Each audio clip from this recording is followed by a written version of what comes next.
Greetings, everyone. It is our podcast, Mud, Blood, and Mother's Milk. It's the research of my students at St. Mary's University, their gift to the community in our hopes of understanding the slave history of San Antonio. And today we have Jessica Santana. I am very proud of her work.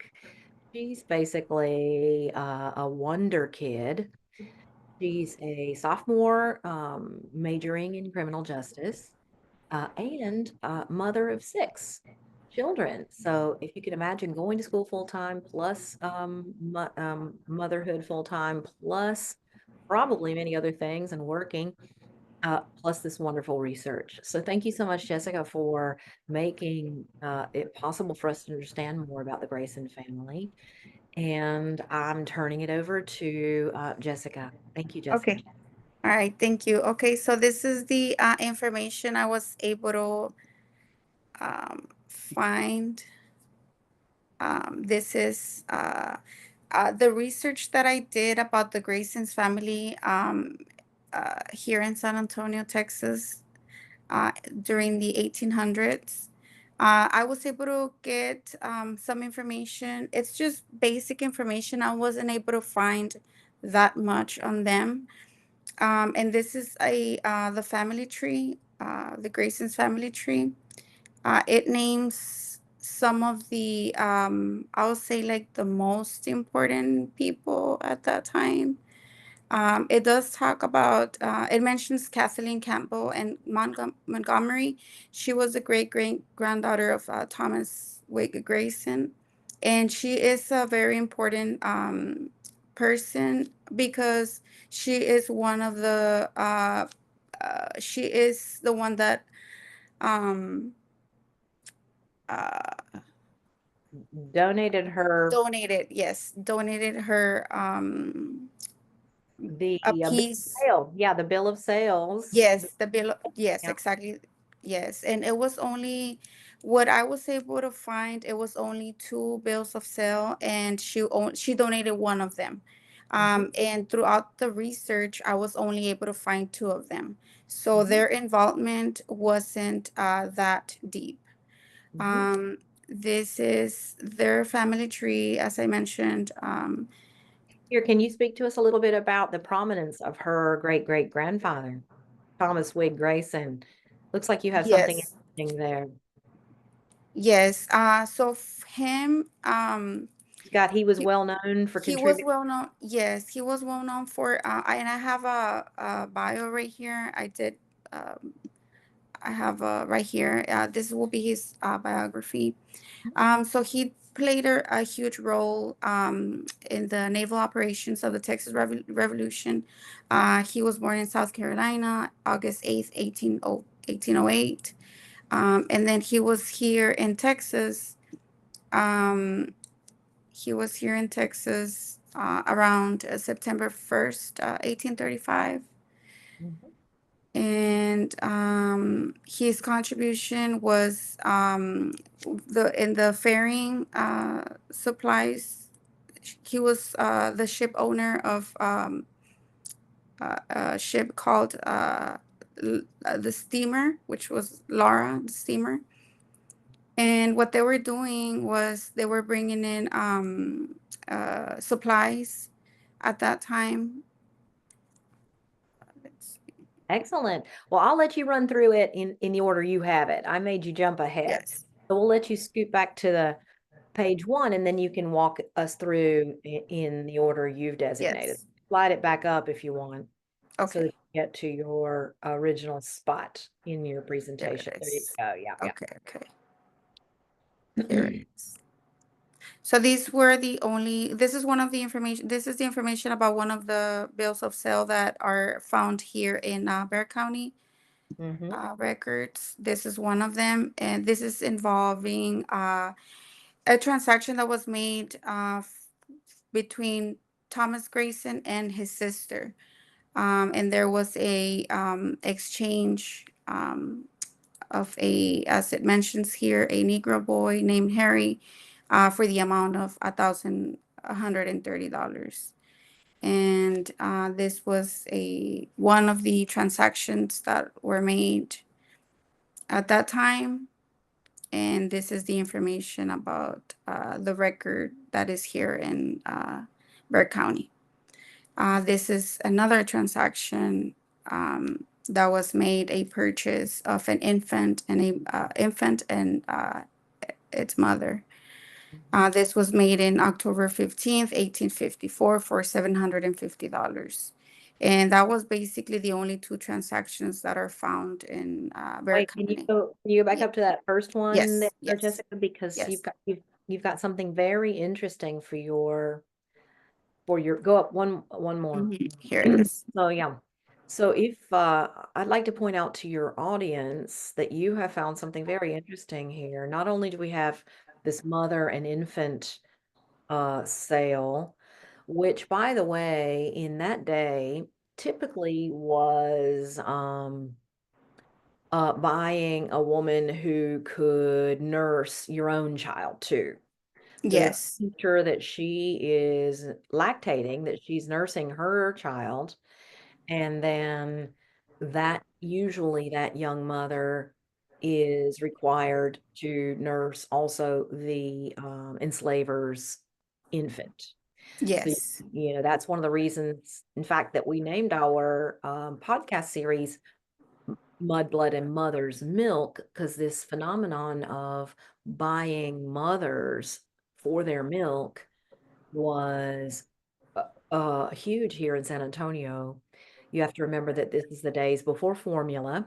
yes, And if the mother couldn't lactate or wouldn't lactate, wouldn't nurse her baby, the baby would die. So this was a huge contribution of enslaved mothers to elite women and their families because infant mortality rate was tragically already high for everyone, Mexican, Tejano, Black, and white. And if Black mothers had not nursed white babies, the infant mortality rate would have been even higher. But there's the tragedy too that we wonder if there's any chance the Black babies might have been malnourished or neglected at some, mother forced to not meet their needs or meet their needs after the other baby. So it's part of that tragic history that we're trying to examine.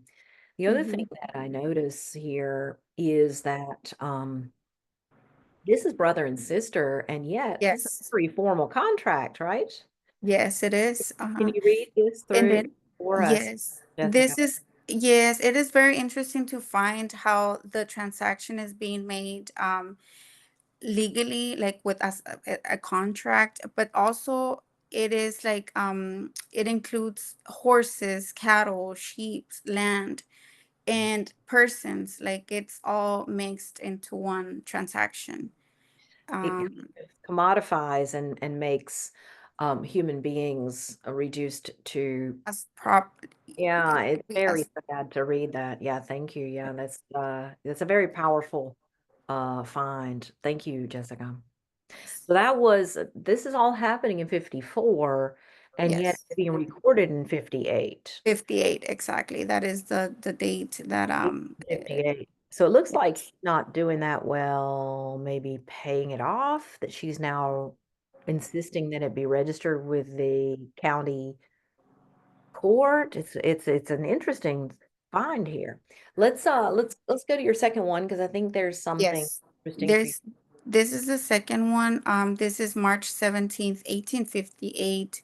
This one includes three boys. So it is it looks like if it is the same amount of money, 1,130. But this is it does not it just includes the three boys. It does not Oh, I think include I only any two other actually. Actually, I think I'm seeing only two. I'm seeing Harry and Silas. Yes, So yes. maybe only two. Maybe only It two. only gives the information of two of them. I do not There know it is. why. It does mention that it's three of them, but it only gives the information, One, the names of two let's of see. them. I do And not actually, know why. definitely, now that you mention it, 1,130 is a high price for only two, so two little ones. These Two are little ones. very sad to see, 7 and 5.5. So it makes you Yes. think that maybe the third one was even younger and maybe didn't even have a name yet, At perhaps. that, perhaps, yes, it was a baby or So for you as a mother, this is a pretty intense bill of sale, I'm it sure. is. It is. It is. So It please is. let us know more about the Grayson family today and what here in San Antonio, what have you found? It's a very prominent family. I mean, their wealth is, it is just not here in San Antonio, but it does expand. I was only able to find this is like the most recent information, and I have this. It's they have the down on Grayson. We have this downtown, and then there's What is that, Josephine like a Street. bar and Yes, it's a bar restaurant? and grill. Yes, it's a restaurant. Uh-huh. And then this one is located in New Braunfels, the Mossy's Bar and Grill. It's another one. And And Green Hall is the very green. famous. Yes, Green definitely. Hall. Yes. Mm, Yes. These are very important spots here in downtown San Antonio.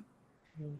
Well, you know what? For your future research or somebody else, if they pick up your project, maybe they can see. I know Miss Catherine is in California, and I think her son's in London, but where is the Grayson family now? Wow. And maybe what happened to that house? Where are they buried? There's some things that people can help hop in and support your project. Some future plans. Yes. Yeah. Okay, you can keep going. Okay. And then this is just the his biography. Okay, so this shows Um, us a South Carolina connection mhm. and a Texas Revolution connection. Yes. Looks like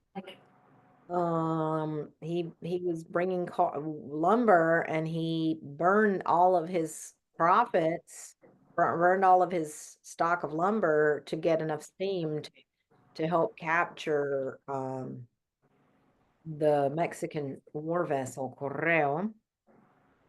And there's that ship, Yellowstone. Yes. Yes. Yellowstone is the one you were talking about bringing supplies. Can you read those supplies? Yes. It looks like musket balls. What else? Yes. It says here, Flint's and Bartlett for the Texas Revolution. That's amazing. Um, Yeah. So without those supplies, who knows how it would have turned out, right? yes. Yeah. It was very. I mean, he did play a very important role at that time. Yeah. And look at this. During the summer of 1836, which is, of course, right after San Jacinto in April, people from Mobile, Alabama are sending supplies to support the citizens of Texas because Mexico is threatening to retake Texas, of course, because they're offended that the people whom they welcomed have turned on them and kicked them out. And so he is ferrying those supplies on the Yellowstone and going Hmm. back and forth. And then he had another vessel. Yep. So this is a The major captain here getting lots of stuff done. yes.